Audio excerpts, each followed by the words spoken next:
everybody, wherever you are. My name's Kevin Turvey, but you can call me Kevin Turvey. All right, settle down, settle down. I thought we'd start like with a little joke, right?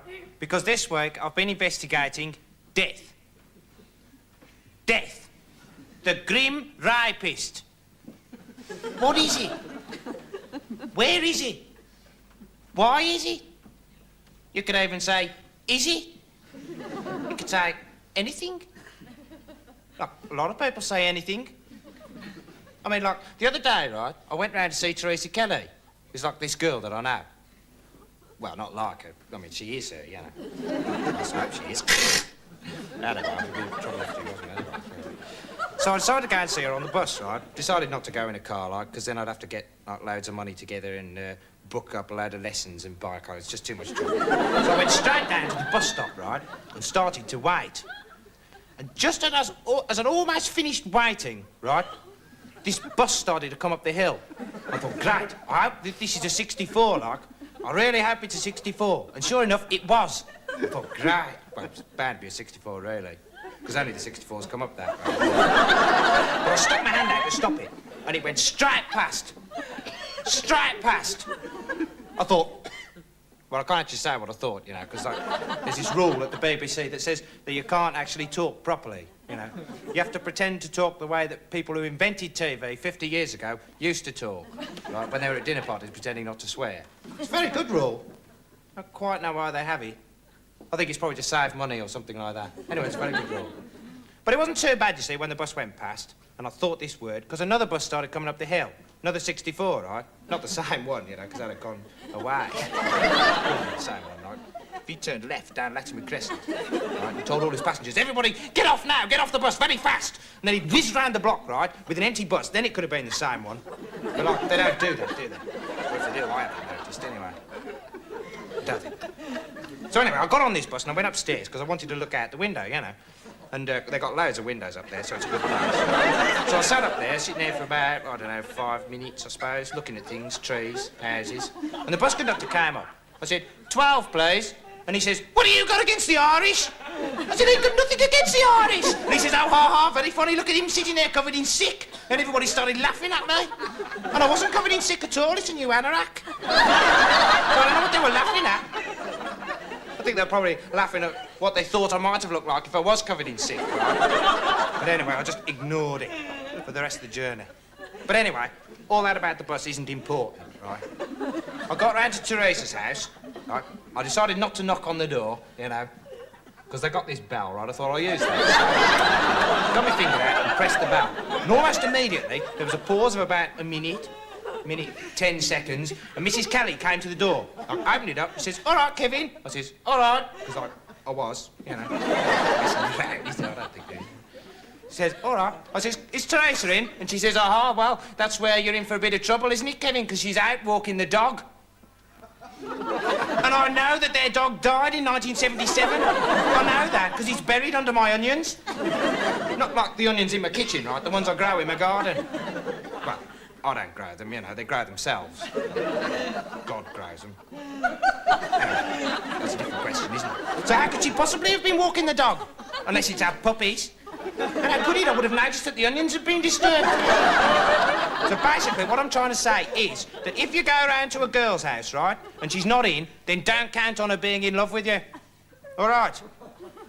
Till next week, Armchair Britain, don't forget, if there's anything you want investigating, Kevin's here.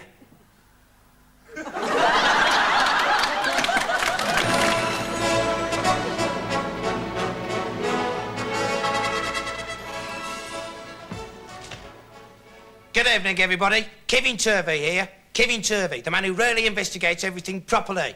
Not like Keith Marshall. And anyway, Keith Marshall, if I don't investigate things properly, then how come I'm on the BBC and you're not? Think about that sometimes. And it wasn't me that nicked your bike anyway. Just a bloke asked me to move it, that's all, so I moved it round the corner. I didn't nick it. Anyway, good evening, everybody else. Before we start, I thought I'd better apologise for my sore throat. And yesterday I was investigating how many times you have to shout tumble dryer in the high street before somebody comes up and offers you a cigarette. It took ages and ages. In the end, I lost count anyway. Anyway, this week I decided I'd investigate tarmac. You know, like why it's black and things like that. So I got up, like, really early on the first day of my investigation and thought I'd have a really good breakfast, you know, cereal. So I went into the kitchen, right, got out the cornflakes, put it on the table, went over to the fridge, like, because that's where I keep my milk, you know. Opened up the door, and guess what? There was no milk. I thought, that's all right. I'll go to Tesco's and get some milk, like, because they got loads down there, you know. No, they have. I've been there. I've seen it. Racks and racks of it. Anyway, I went down there. Went in, like, through the door, you know, because, like, they got 2 doors there, you know. There's one that says in, and there's one that says out. And I went in the one that says in. Went in there, and that's when this really strange thing happened. Because I saw this woman in there. Well, it's not odd in Tesco, is it? But this one was. I thought, crikey, that's Noel Gordon. I thought, can't be Noel Gordon, not in Tesco's, right? So I crept up behind her and tapped her on the shoulder, and she turned round. Do you know what? I was right. It wasn't. So I got the milk, like, you know, took it home and poured it on my cornflakes, like, well, not all of it. Just a bit, like, you know. Put the top back on and put it back in the fridge, like, on its own. Well, not absolutely on its own. There's a bit of cheese in there, I think. Some ice, you know. But that's not important, anyway. Sat down to start my cornflakes, and I didn't know whether I wanted to listen to the radio or not.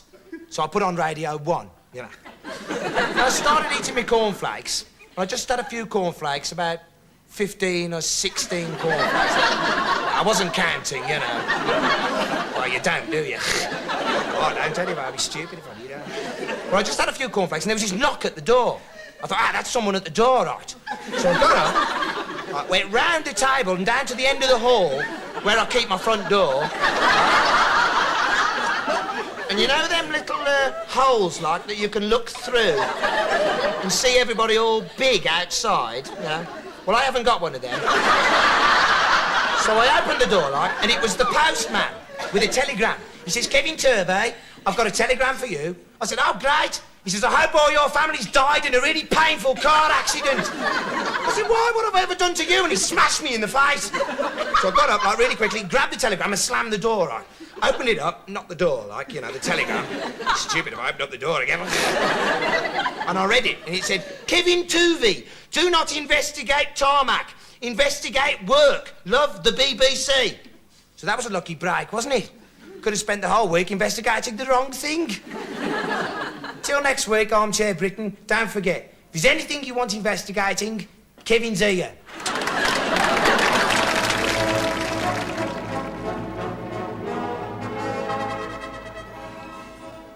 Do you know what happened to me today?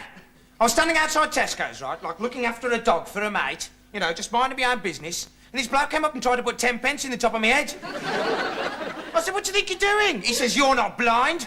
He says, people like you make me sick. And he walked off over the car park.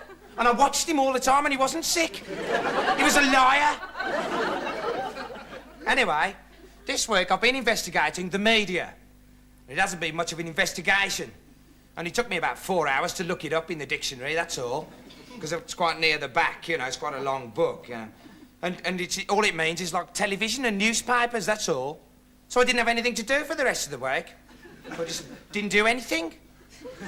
Well, did a few things, like, you know, walking about and going into shops and out of shops again. Basically, I didn't do anything. Then on Thursday, this really strange thing happened. Stranger than truth. Except that it was true. Strange. Anyway, I was watching Top of the Pops, right? Because I always like to catch Top of the Pops. Because, like, they have these charts of which pop groups have made the most money each week, you know, which is quite important for young people to know. And I was watching it. There was this tap on the window. And I looked round, and it was the postman. I thought, that's weird. Not because it was, like, late, you know, at 7:30, but because we live on the 3rd floor. I thought, oh, well, he probably just wants to watch Top of the Pops or something, so I'll leave him alone, you know. Carried on watching Shakin' Stephen, who's very good, and the little tap came again. So I looked round, I thought, it's no good, I'm going to have to find out what this is. So I walked over, I said, I'm just going to open the window, you know, and he sort of shook his head a bit. And I opened it up, and he'd gone. I looked down, and he's in the greenhouse, doing a sort of wriggly dance on the floor. I thought, I'm going to have to find out about this. So I went outside, right? I didn't bother to put on my raincoat, because, like, well, I wasn't really thinking about it, and anyway, it wasn't raining. So that's not really important at all. Anyway, I went down, I said, what's going on, Mr. Postman? And, like, he handed me this little note. So I took it and, like, read it, and it said, Dear Kevin Turvey, before you finish reading this note, you'll receive a severe blow on the back of your head with a hammer. Love, the postman. P.S. Do you... Oh, and I thought, wow, what's that? And it's whack on the back of my head. Whap, like that. And I thought, I better hold on, otherwise I'm going to lose my eyeballs. It came again like this. It didn't say anything about a third blow, did it? Whoa, and another one came. Whoa! I thought, what's going on here? I thought, I better get down to the hospital. So I started to crawl off, you know. I thought, I wouldn't call an ambulance, like, because it's only a short crawl. Crawled down the road, crawled round the corner, crawled up the flyover and down the other side, like, really fast. Going away, crawled up the steps to the hospital. Very nice in the hospital, like, the bloke opened the door, and I crawled in, said, sorry about your floor, mate. And I crawled over to, like, the desk, which is what they call the little hole that the nurse sticks her head through. She says, are you National Health or private? I says, National Health, please. She says, right, over there. So I went out into the car park where she was pointing, like, there's loads of other people sitting out there, right? And some of them were, like, lying there. Some of them sort of hanging, you know. It wasn't very nice. Anyway, I started to wait there. And then, just at the end of the wait, this doctor came over with a hypodermic, syringe-like, a needle, you know. And he says, Kevin Turvey? I says, yeah. He says, drop your trousers. So I drop my trousers. He says, drop your pants. So I dropped my pants. I don't know why he didn't tell me to drop them both at the same time. It saved a lot of time, really. But I expect he didn't know that I was wearing any pants, you see. Strange people, doctors, anyway. So he says, I'm going to give you an injection. And he was right. It went whack in the back of my head. Oh, what's this? And that's just when all these huge, great 30-foot slugs started appearing and coming towards me and saying, Kevin Turvey, give us your legs. We haven't got any, you bastard. It turned out to be quite a rough week, really. Anyway, that's the last time I watched Top of the Pops with the curtains open. See you next week, viewers. Kevin's here.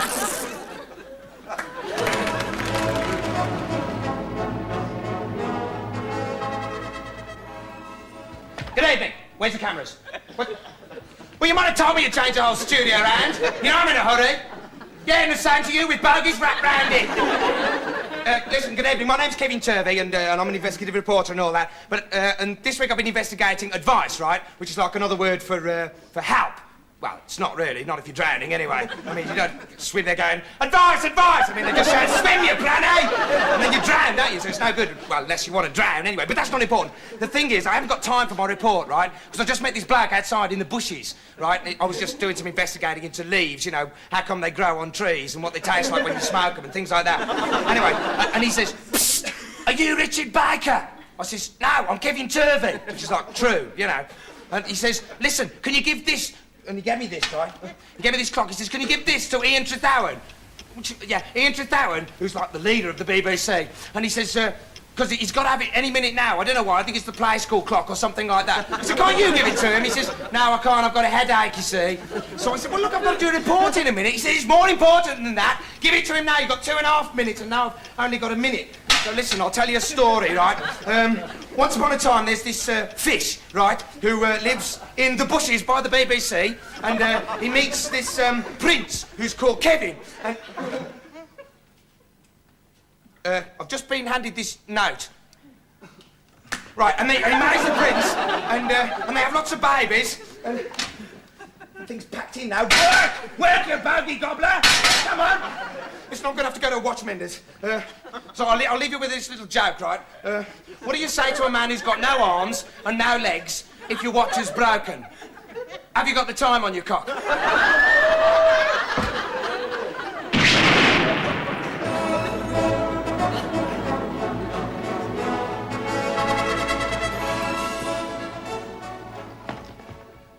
Do you know how much it costs to go to America? 96 quid, that's how much. Where am I going to get that kind of money? I'm not, that's where. So I'm never, ever going to America. Ever. Anyway, good evening. My name's Kevin Turvey. And here's a good one. Why does Mrs. Thatcher always wear barbed wire underwear? She doesn't. It's a joke. All right.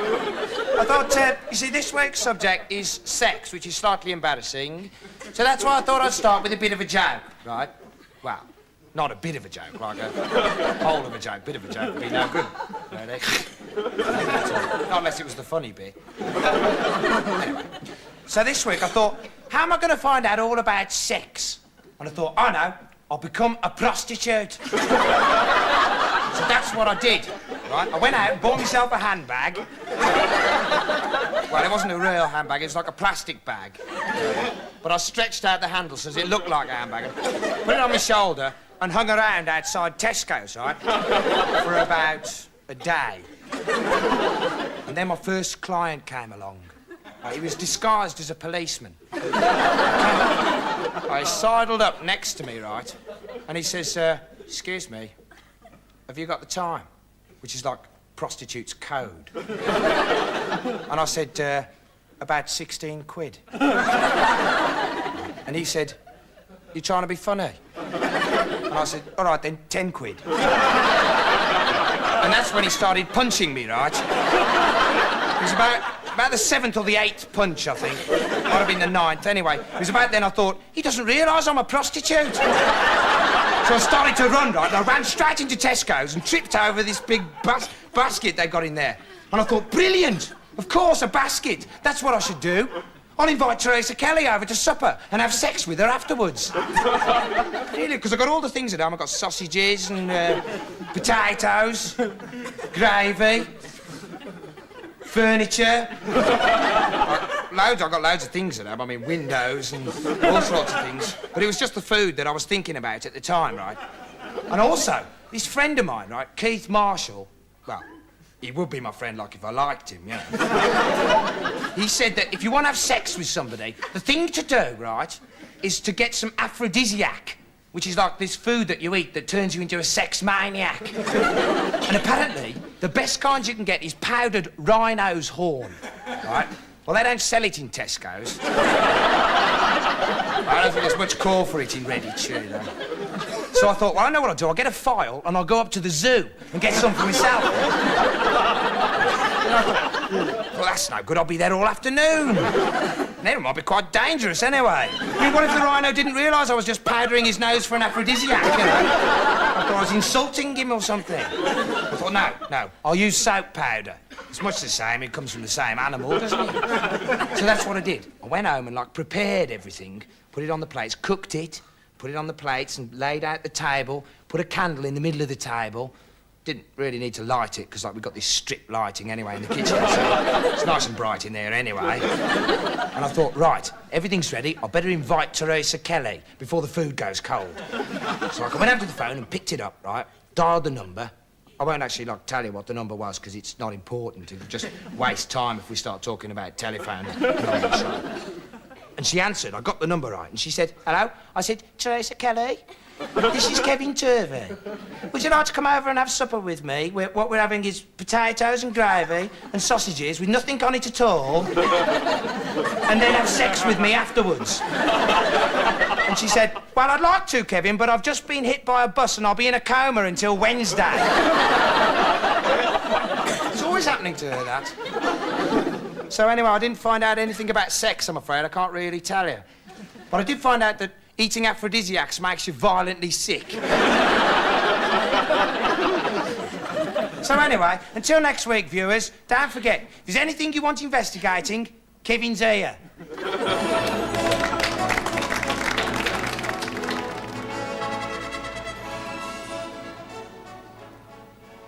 I'll turn around when I'm ready, bogey face.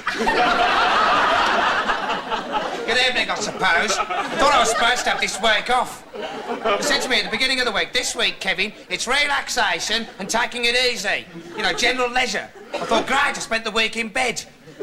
Well, not the whole week, you know. I got up to go to the lavatory and like to eat, you know.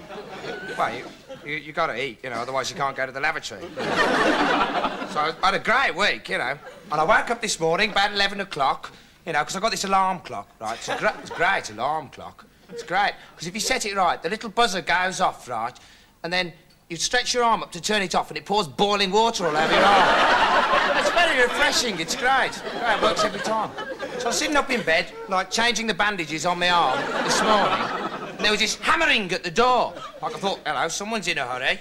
So I got out of bed, went to the lavatory, cleaned my teeth and combed my hair, went and answered the door. And it was the bloke that runs this programme. He says, oh, there you are, Kevin. I says, where do you expect me to be? I live here. He says, where have you been all week? I said, I've been taking it easy in bed, like you said. He said, you're not supposed to take it easy. You're supposed to investigate taking it easy. I said, well, thanks very much for telling me. He said, listen, Turvey. I said, what do you think I'm doing, riding a bicycle? Which is quite clever, because, like, I wasn't doing it, you know. He says, listen, Turvey, you go outside and investigate leisure right now. I said, what, in my pyjamas? And he'd already gone down the road, so I ran outside and said, what, in my pyjamas? And one of my neighbours said, I don't know, what's in your pyjamas? I said, shut up! It was all like worked up, you know. So I went inside, and I thought, this is just impossible. I can't work and take leisure at the same time. I can't investigate taking it easy, not unless I'm really relaxed when I'm investigating. So I thought, well, maybe that's a good idea. So I thought, I'll go out and get drunk. That's what I'll do. So I went down to the pub, like, and got thrown out straight away. Apparently, they don't serve people in pyjamas. So I went round, like, to this other pub, which was more liberal, right? I sat there for about an hour, 2 hours, you know, sitting down, taking it easy, waiting to get served. Eventually, I thought, this is no good. I'll have to just ask for a drink or something, you know. I was getting worked up again. So I went, like, over to the bar. I didn't have time to hang about. I said, give us a pint of Pernod now. He gave it me. I drunk it straight down, got up off the floor and went outside. Getting a bit woozy, I thought, I better start investigating pretty quick. What shall I investigate first? I know, I'll investigate going to sleep in the park. So I went down there, kind of ziggy-zaggy, went down there, and went and lay down in the long grass, you know. Like, not by the swings, because that was making me a bit dizzy when I looked at it. I lay down, put a newspaper over my face, and lay down and went to sleep in the long grass. And that's when I had this really terrible dream. I dreamt that I was flying upside down over Turkey, drinking Pernod, and all the people were pointing at me and saying, give us a banana, you bastard! I woke up with this stabbing pain in the front of my head. And I thought, I'm only drinking Pernod in halves from now on. And then the pain started moving around in my head. And I opened my eyes and pulled the newspaper back, and there was this spike sticking out of my head with this park keeper on the end of it. And he says, what are you doing going to sleep underneath the litter, you vagrant? I said, I'm not a vagrant, I'm an investigative reporter. He says, if you're an investigative reporter, how come you're covered in sick? And that was someone who'd come up and been sick all over me while I was asleep. So this is what I learned about leisure, Mr. Producer.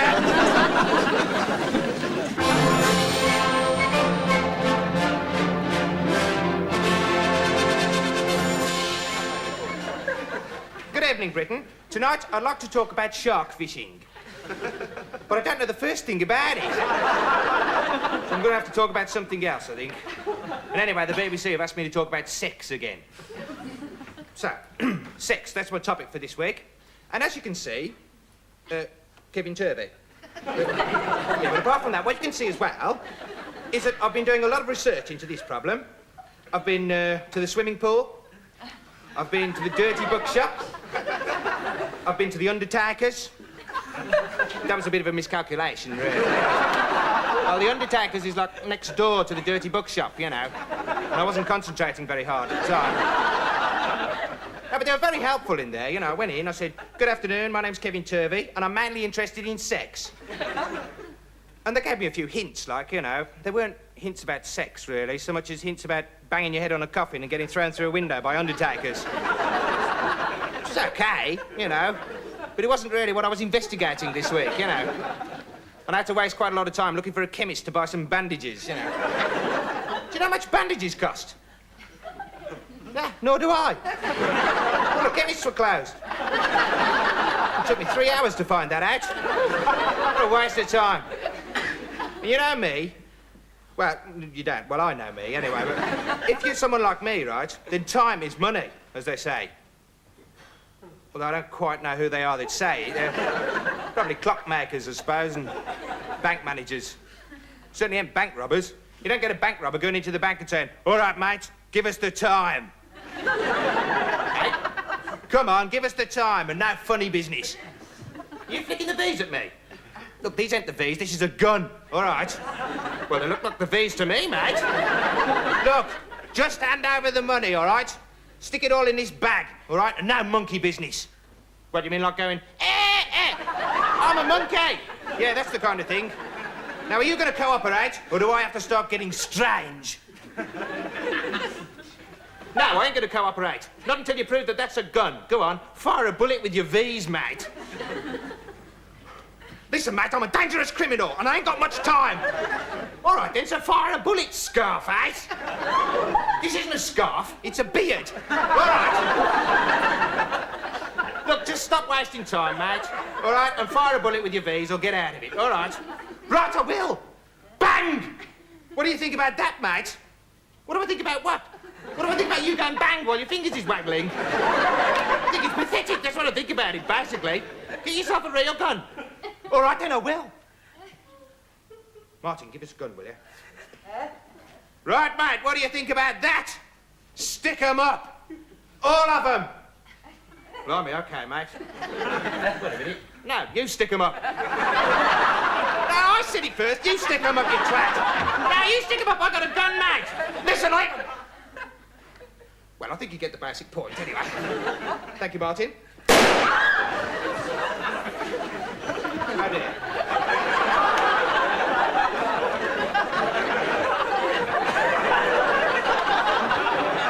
Sorry, mate. Sorry, like, was you talking to him? Oh, you wasn't? Oh, that's all right. Well, I think that's about all the time we've got for you this week. Golly, is that the time?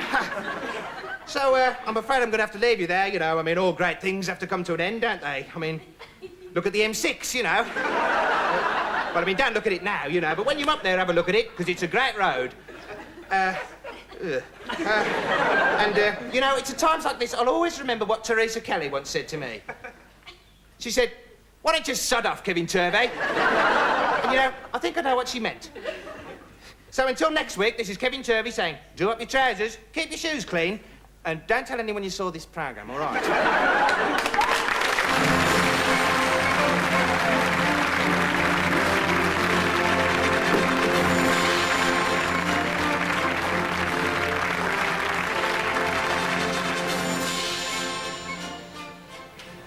I don't want to talk about it, actually, but I'm actually very depressed. Don't ask me why. I'm just a strange and interesting person, I suppose. A bit like Anita Harris. Only without the bullet hole, you know. So if you don't mind, I'd just like to sit here, you know, and not say anything. At all. Except that... No, I'm not going to say it now. Well, I'll just say that one thing. I'm more depressed now than I ever have been in all my life, ever. But... except for the day that my mate Dave got killed. Dave the tortoise. Well, you can laugh. He was like a pet to me. Well, he was a rat, really. But I sellotaped a plate to his back because the council say that you can't keep vermin round our flats. I said, well, what you doing giving a flat to Keith Marshall, then? Yeah, well, they couldn't say anything to that, you know, because, like, I was alone in the bathroom when I said it. No, but I adopted Dave, you know, because he was all alone in the world. He had no friends, no relatives, no family. Basically, because, like, he'd eaten them all. You know. But we lived together for 3 years. Yeah, I mean, separate bedrooms and everything, you know. Until one day there was a knock at the door, and so I answered it, like, and it was the milkman, and I paid him, and he went away, and I closed the door again and came back inside, and... I mean, that's got nothing to do with the story, right? But, no, I just wanted to make it clear that I'm the kind of person who pays his debts. So if you see that vulture from the corner shop, tell him that it's all right, I'm going to pay up, it's all right. Well, he's not really a vulture, you know, well, he comes from Leeds. We just call him a vulture. Well, he's got a beak and 2 wings, and he hangs around on buffaloes, you know. Anyway, as luck would have it, bad luck mainly, one day Dave got killed by a laundrette. Yes, by a laundrette. Well, you see, I used to keep him in the drawer in the kitchen, where I keep all my dirty socks, right? Well, he liked the atmosphere in there, you know. Well, he was in there one day having a bit of a sniff, you know, when it happened. Well, about 20 minutes before it happened, actually, because, well, it takes me 20 minutes to walk down the laundrette with a bag of washing, you know. And anyway, to cut a long story short, the end.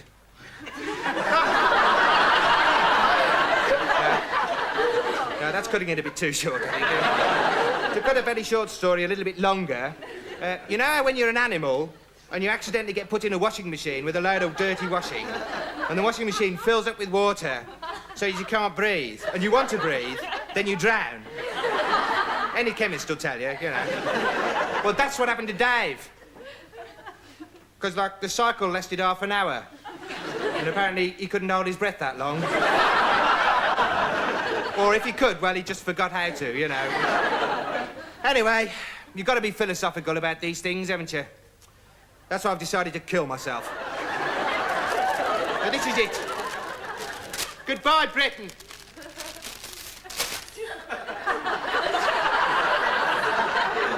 Everything's gone dark. I'm dying. I'm still dying. I'm still alive. Well, now, when I'm still alive, how am I supposed to suffocate with this? Who's in charge of the bags round here? Yes, well, it's very embarrassing. I'm trying to kill myself. I don't care if there's nobody watching. It's still embarrassing for me. Yes, it would make a difference if I was dead. I'd be hanging around on clouds with... Oh, forget it. It's a waste of time, forget it. It's cancelled. I'm sorry, ladies and gentlemen, but apparently I'm not going to be able to kill myself this evening. And I hope that hasn't impaired your enjoyment of the programme. So until next week, this is Kevin Turvey saying goodbye. Well, except... I just want to say, don't bother trying to go and see me in Superman 3, because I'm not in it.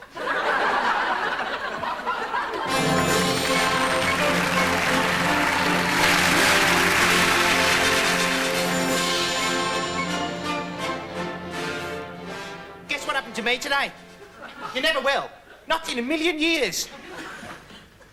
So I suppose I'll have to talk about something else. No, I'll tell you anyway. I had the wrong newspaper delivered. It was this morning. See, normally I get smash hits, right? But today, I do, I've been there. Today, they sent me the Record Mirror. It's amazing the things that happen, isn't it? I expect the next thing to happen be something like they'll give me a bottle of Vimto instead of a bottle of milk or something like that. Really crackers like that. Tell you what, that'd make your cornflakes taste a bit, Vimto-y, wouldn't it? Well, unless you was having Cocoa Pops or something like that, yeah? Boiled eggs. Well, your boiled eggs ain't much like Cocoa Pops, aren't they? Well, they're rounder, really, and more eggy-like, you know. And you don't get chickens out of Cocoa Pops. Well, not unless you're hallucinating or something like that. Anyway, it's never happened to me. About the nearest thing to it that has happened, right, is that I once met a bloke who claimed to be a milkman. But that's not much like it at all, really. He could have been lying anyway. But people do. I mean, like, I had my legs amputated yesterday. And that's a lie. It's quite a good lie, actually. Probably make quite a lot of money with that lie. I could do with quite a lot of money. But I spent all mine on an ice cream, you see. See, because, like, about half an hour ago, before this, I was hanging around because I had about half an hour to kill, right? And I thought, I can either go up to the bar and get a few drinks down me, you know. But I thought, no, I'm always doing that, you know, and it takes ages to get my anorak dry again. And it's just a waste of time, really. Besides which, I'm trying to avoid the Redditch sunrises, you know. That's this drink I've invented. It's a cocktail, actually. It's very sophisticated and very easy to make. It's a bottle of Tia Maria, which you pour into a pint glass, right? And mix in an ice cube to taste. Well, to taste Tia Maria, basically. You've got to watch it. I had 3 of them last Wednesday. I ended up having eaten an entire tablecloth. I woke up in the morning inside the fridge. I've written a complete novel on the inside of the icebox. It's a very good novel, actually, but I had to defrost the fridge to get my finger back, you know, and bang went the novel. Well, drip, drip went the novel, actually, you know. So I thought, no, I'll steer clear of it. I'll have an ice cream instead. That'll kill half an hour. So I went up to the woman, right? I said, I'll have an ice cream, please. And she said, oh, yeah. I said, yeah, I'll have an ice cream, please. She said, well, you probably better go up the canteen then. I said, what do you mean? She said, this is the ladies' lavatory. Right. So I said, oh, right, OK, then, right. And I went up to the canteen. I went up to the woman there. It was a different woman, you know. Well, it could have been the same woman. She would have had to run very fast up the corridor and do some pretty snappy plastic surgery, you know. I don't think she can have done that, you know. Well, I would have noticed the surgeons coming out, you know. Oh, no, I think it was a completely new woman. Well, she was about 45, but you know what I mean, anyway. Get them rhinos out of here! Pesky things. I can't remember what I was saying now. I'm losing the atmosphere. Knock, knock. Oh, you've heard it. Well, anyway, this week I've been investigating them nasty little sticky things that you stick things to walls with, right? And what I've discovered is, if you eat a whole packet of them, it sticks your teeth together for 4 days. So my tip of the week is, if you're going to eat a whole packet of them things before a conversation, and it'll stick your teeth together for 4 days, then that's a really bad idea. All right, so until next week, this is Kevin Turvey, you know, just sitting here in this chair. Good night.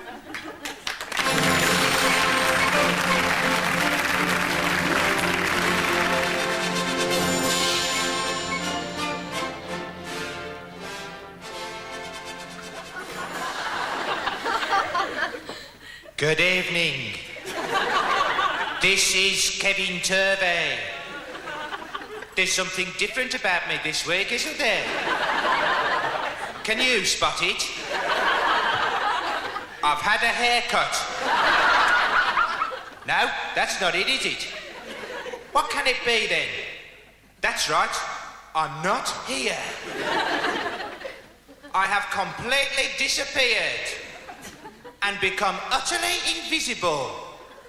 I'm floating around in the air and like in and out of cupboards. But I'm now visible again. And I'm not floating around anymore. Good, I was getting a bit airsick anyway.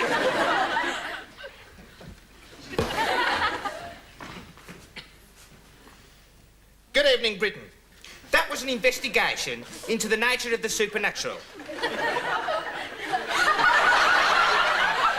And as you probably spotted, it was completely great. My name is Kevin Turvey. Why? Well, I don't know. It's not my fault. Somebody gave it to me. I wasn't consulted. I think they might have asked me, don't you? I mean, I'm the one who's got to go around the rest of his life being called Kevin Turvey by people. Makes you sick. Makes me sick, anyway. I'll tell you what makes me really sick, though. Drinking a pint of salt water and jamming my fingers down my throat. That makes me really sick, that does. So, like, wherever possible, I try to avoid doing that, you know. Well, especially on the television. Because, like, it gets down the back and makes the picture go all wiggly, you know. And all the programmes start to stink. Even Fame. And then you get this horrible stinging pain in the back of your head. And you go, ow, stop hitting me, Mum. And she says, what's all this sick? And you say, well, it's mainly vegetables. But there's some cornflakes in there, I think, and a cup of tea and things like that, you know. Anyway, it's a horrible business. I just try to avoid it whenever possible, being sick, you know. Especially in the fridge. Well, because things last longer in the fridge, don't they? You know. Because, like, we've got this fridge at home, you know. Well, we mainly use it for keeping things in that we want to keep cold, you know. Well, it ain't much good for anything else, really. I mean, you can't get Radio 1 on it. Well, not unless you put the radio inside it first. You know. I tried that the other day, actually. But I just opened the fridge door, right? And I heard this terrible ringing sound. I thought, oh, no. I've smashed my face open on the fridge door again. But I hadn't, because, like, the ringing carried on, and it turned into a thumping, and this voice saying, let me in, Turvey, open up the door. And I thought, oh, no, not the front door again. And I was right, because, like, it was the back door, yeah. So I changed what I was thinking a bit, And I thought, oh, no, not the back door again. So I got up, right, went out into the hall, because, well, you've got to get out into the hall to get to the back door, you see. Well, now, the only alternative is, like, smashing down the wall next to the cooker. I'm not going to get involved in all that again, right? Anyway, I got to the back door, right, opened it up and everything. That was easy, really. Well, I'd done it loads of times before, you know. Just got to twist the handle a bit and open up the door, you know. Piece of piss, really. Well, it's made out of wood, you know, but... You know what I mean, really. Anyway, I got outside, and guess what? There was absolutely nobody there. Well, except me and some paving stones and a fly or two. But there was nobody else. And I thought, hello? I didn't say it, like, you know, I just thought, hello. Well, there's not much point saying it, because, like, there wasn't anybody else there, you know. But I'll tell you something funny, right? There's this bloke, and he goes into a pub, and there's a donkey behind the bar. And he goes up to the donkey, and he says, all right, Brian? Well, he guessed his name, you know. And the donkey says, all right, mate. Well, only with his hoof, like he goes, all right, mate. And the bloke says, I'll have a pint of bitter, please. And the donkey says, right, mate. Pause it out. He says, pint of bitter, was it? And the bloke says, that's right. And he goes, here then. Told you it's funny, didn't I? Ain't got nothing to do with the story, though. That's the way things are sometimes, isn't it? You know. Well, that just about wraps it up for another week. Before I go, I'd just like to say, I'm going now. Ta-da. Yeah, that's what I was going to say. So, until next week, this is Kevin Turvey saying, keep your trousers up, keep your legs down, and this is the age of the train.